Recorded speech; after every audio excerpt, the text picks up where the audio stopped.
You will often hear me say that what we choose not to heal in ourselves shows up in our parenting. And you can find a lot of information online about how childhood traumas actually do affect your parenting styles. But what exactly does that mean? That's what we're going to talk about today. For those who don't know me, my name is Danielle C. Baker. I am the founder and CVO of Being Connected. I'm also a registered early childhood educator with over 20 years experience in the field. I help parents and teachers navigate the reality of what parenting is today. But don't get it twisted. When you work with me, we're putting the child's needs first. So we're going to have to put our ego and pride aside. Let's get to it.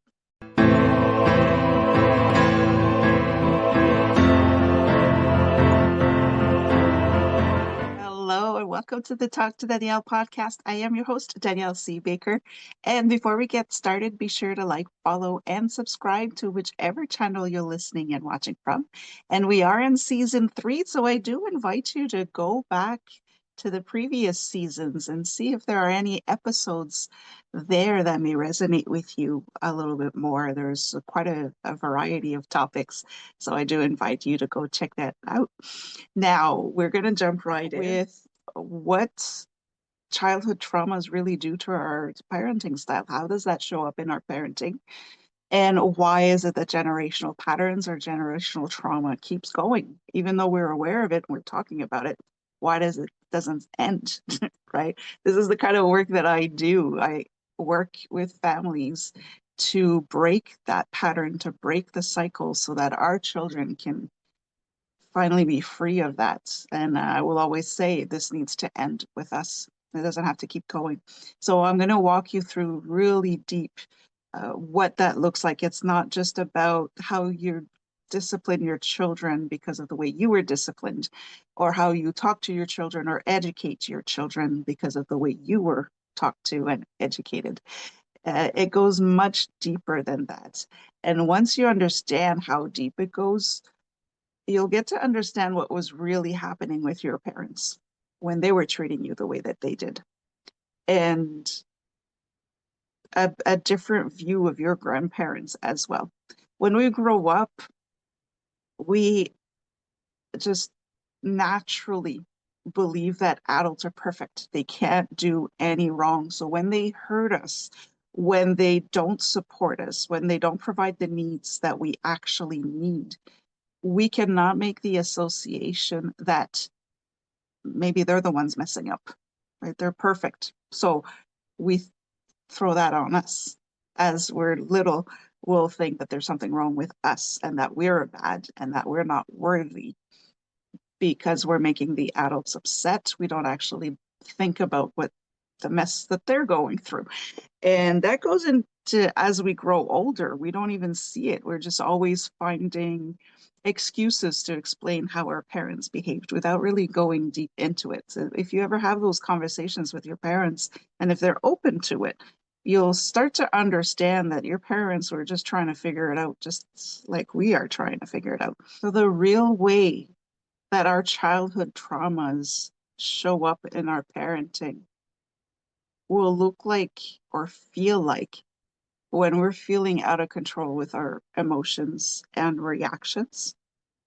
If you've ever lost it with your children, and as you're screaming, as you're whatever it is, whatever kind of reaction that you're having, you're telling yourself, you're speaking to yourself, going, what's wrong with me? Like, why am I like this right now? Even if you've lost controls to the point where you don't even notice it while you're doing it.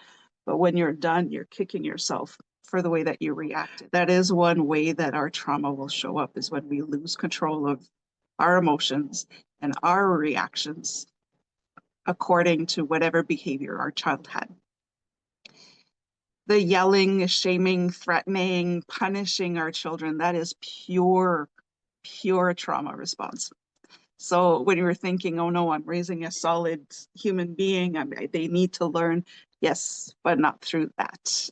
So this is where gentle parenting gets a bad rap. But you just do understand that if your form of disciplining, if your parenting style involves yelling, shaming, threatening, punishing your child, That's not parenting. That's trauma response. You're dumping your wounds on your child. Being the perfect parent, the super mom. We win medals for that now. We win awards for that now. But that is trauma response, and that is actually a form of abuse. When we put ourselves through that, we had to be the perfect child. So now we need to be the perfect parent, and our children now need to become the perfect children. So trying to be the perfect parent, trying to keep up with the Joneses, trying to be the super mom or the super dad. Again, that is all on you. Those are your wounds that you're passing down to your children like an inheritance. Numbing out with wine or other substances, with Netflix, doom scrolling, all of that disassociation again. We've made this a socially acceptable behavior to say, oh, these kids, you're drinking your wine, or I need a break. I need to numb myself with Netflix, or just to get away from it. This is again a response to your childhood trauma, and it's affecting your children. If you're feeling constantly exhausted or unmotivated, now this is every parent goes through that, but it goes beyond this. It goes beyond the sleep deprivation. It goes beyond, we just had a really tough day today and I'm just tired. This is a continuous, always exhausted, even when you're going through a really good patch, but you just can't seem to get out of it. That is a huge sign that you need to look at yourself to see where you need to heal. Overprotecting your child is another thing. Sometimes it's not just transferring whatever we've gone through as a child, transferring it over to our children. Sometimes it's the opposite. Because we went through what we went through as children, we're now overprotecting our children because we've made ourselves that subconscious promise that our children will never go through what we've gone through. And by doing that, we're actually harming our children because now we're preventing them from developing properly. And or we just don't want them to grow up, so we create situations where we make them believe that they will always need us. They don't need us, we need them. So again, this is where those generational traumas, generational patterns happen.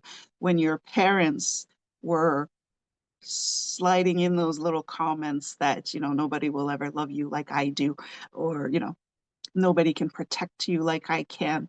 Those kind of things, they were actually trying to reassure themselves, but they passed that trauma down to you now. So these are the things that you have to look at. Now, how do you explain that? How does that happen? Because it happens so quickly when we react to our children's behaviors or react to how people act around our children or even the way we feel about our children sometimes.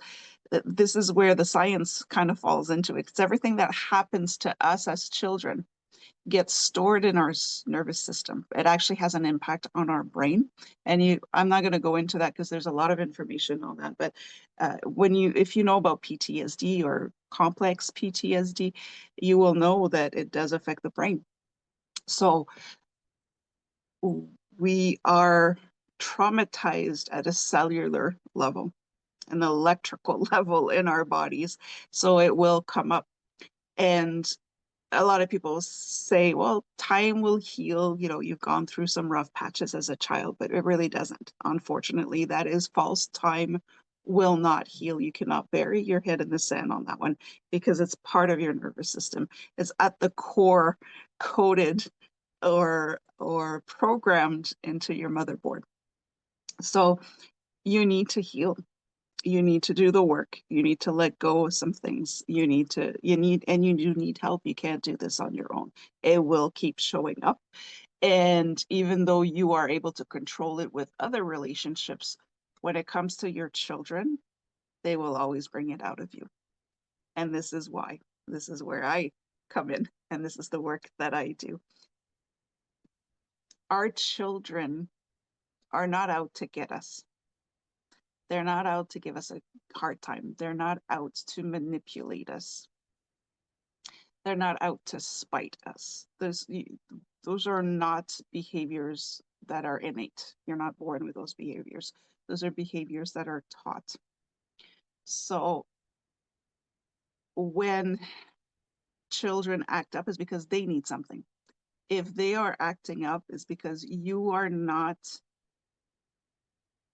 helping them the way that they need help. You are not parenting them the way that they need to be parented. And that's a hard pill to swallow already. This is why in the beginning I always say we need to put our ego and pride aside. It's not because you're a bad parent. And if you've gotten on the defensive right away, then I'm telling you now, you are traumatizing your child right now at a cellular level. You're no different than your parent. So you have to keep a mind open. You do need help if you got triggered right away when I said that. So that's the first thing, and that's a hard pill to swallow. Our children, when they have behaviors, is because we are not answering. We're not supporting them the way that they need to. We're not providing the needs that they need. So we are failing them as parents. And that's hard because we love our children. We in no way want to hurt our children. I will always say there's not one parent that I've ever worked with in over 20 years that woke up in the morning and say, how can I mess with my child today? How can I screw them up? How can I traumatize them? Nobody. Life just happens and that's how we react. So how can we do that to change it now, right? We need to break those patterns. And this is what will happen. So when they behave, uh, they're they're triggering us. And that brings us right back into fight and flight and everything else. We go into survival mode. And because our nervous system is encoded with this trauma that our parents gave us and our grandparents and everybody else, that's what comes out of us. So our children's behaviors that trigger us is actually showing us where we need to heal. So this is where we need to take a step back. And it's not easy when you switch over to survival mode with your nervous system. You don't really have the brain capacity to say, oh, hold on, I'm about to traumatize my child right now. I need to take a breath. That doesn't happen. You just blow up and then it snowballs. But if you're conscious of it and you pay attention to it, you will eventually be able to control it a little bit more. So this is where we want to get you to, is to start noticing when your child triggers you and keep reminding yourself that your child is not doing that to piss you off. Your child is not doing that to get a reaction of you at first, right? They're going to eventually start doing this. Yes, they will do it for attention. Yes, they will do it to manipulate you or to, avoid a situation. But that's because you taught them to react that way through your actions. So again, ego and pride aside, all that one. So they're mirroring us. Everything that triggers us is they're showing us something that we have been trying to avoid in ourselves. Those are the wounds that we chose not to heal. They're throwing it right back at us. They're holding up a mirror to us and showing us uh, what we don't want to see and what we fought our entire life not to see. So that is why it's you will not be able to just bury your head in the sand and let time heal. It's not going to happen. Now, why does that reaction intensify in your children more than with a partner? Because your partners will also trigger you, but it seems to gnaw at you even more when it's coming from your children. And the reason is just you love your children unconditionally. If you have a partner that triggers you or that mistreats you or that brings you back to childhood traumas, eventually you'll just leave. You'll leave them. You'll say, forget it, forget you. But with your children, you're not going to do that most of the time. You're not going to do that, especially when they're little. So you're stuck having to face your childhood traumas. You're stuck to have to face the parts of you that need healing that you really don't want to, or that you don't know how to. So we will have stronger reactions with our children most of the time. Now, if you want to break that cycle, you need to take care of yourself. Though I don't like saying self-care. That word is way overused, and most of the time now, especially on social media, self-care is the term is used to avoid your responsibilities as a parent. And so it's become a toxic term. And so I don't use that term, but you need to heal. You need to take care of yourself. You cannot do it alone. You need to get help. And so it's not selfish to do that. If you want to break that generational curse, you need to take note of when your children's behaviors trigger you. And then you're going to have to go deeper into why that's triggering you. And I don't recommend going back to your parents or your grandparents to figure out what happened. There are some parts of my childhood that I don't remember. There's a lot of my childhood memories are kind of like Swiss cheese. There are a lot of holes in them. And then when I first started healing, I was looking for those answers, and I realized it doesn't matter. It's the emotion, it's not the event that creates the trauma. It's the emotion you attach to it. So I let go of trying to figure out what happened or try to point a finger at the aggressors or the abusers. It was just, okay, how do I change that in me so that I don't pass that down to my children? And how do I protect my children from those people? Because they were in our lives at the time. So you need to don't I personally, some people will say go back and get closure.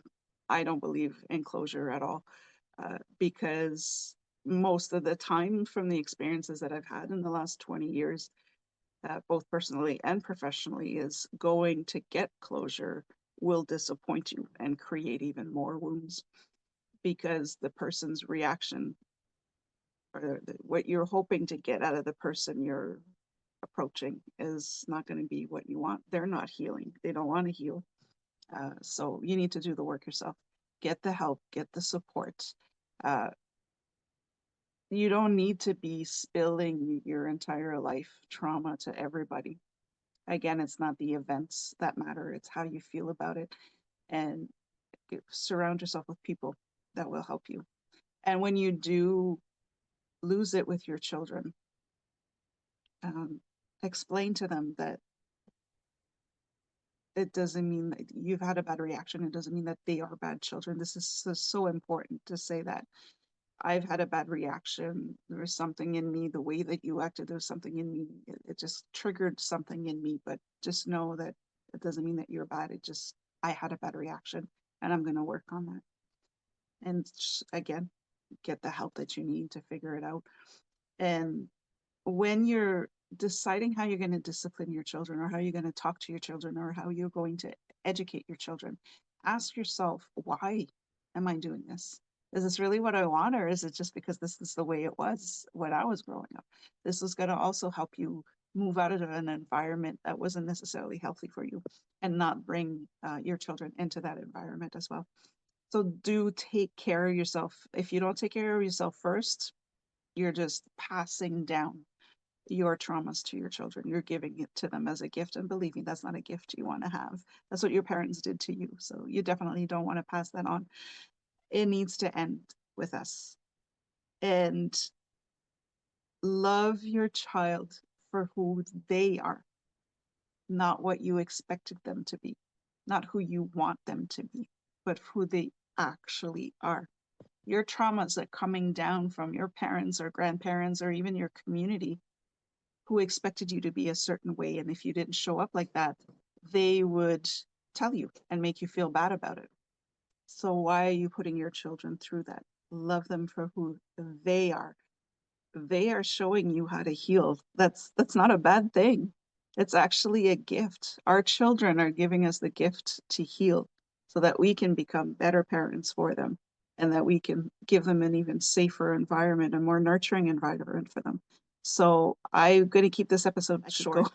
On forever with this topic, uh, just because it's the work that I do.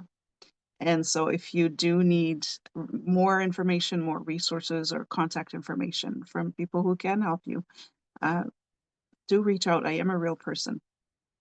I can help you find the right, or how to find the right people that will support you. There's also in my book, Bringing Up the World, I spent a lot of time when writing this book to focus on finding your support system, yours. And this starts from chapter 1. We help your child after, but first we have to work on you and what you need, and then you can figure out what your child needs and build a village from there. So uh, that book is really a guide for parents to help break. It's kind of infused into the book to help break that generational pattern.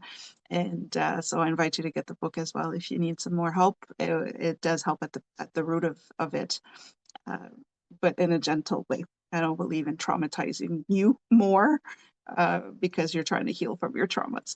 So this is what I will leave you. Just make sure that you keep giving love to your children. Keep explaining to them that your reactions have nothing to do with them and that you're working on that, and keep showing them love. That is the most important thing that you can do for your child.